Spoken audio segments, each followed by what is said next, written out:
bit controlling.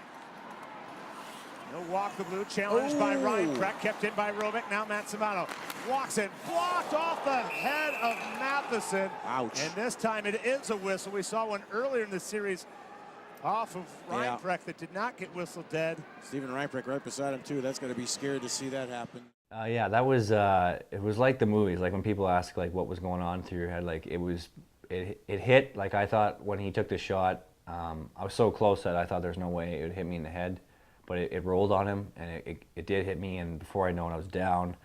But it's just like you see those war movies and the grenade goes off, the flash grenade, and it just all I heard was ringing, and then I try to keep my eyes open because I could feel them like starting to close. And I couldn't feel anything at that point. Like I could feel a lot of pressure on this side of my head, but I guess it was bleeding pretty good. And then the biggest thing was just my balance was knocked off. Like I wasn't necessarily knocked out, but eventually I started to hear like muffled voices coming through like once the trainer got there. And I do remember being down for quite a bit just because I know like I couldn't get my feet under me.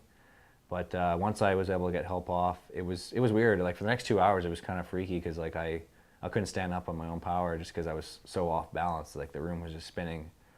But the docs did a good job, and then my wife did a good job of getting me to the hospital. It was a really high intense moment for everyone since it was the playoffs. And so when he took that hit, I knew it was him.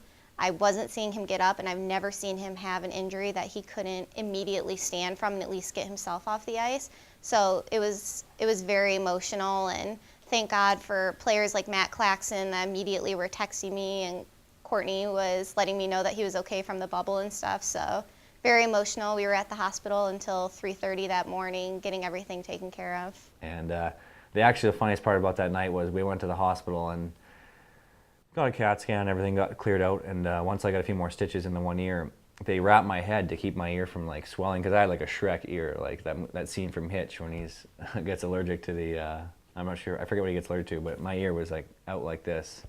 So they wrapped me around in gauze, and they tell me the only color gauze they had in the whole hospital was pink.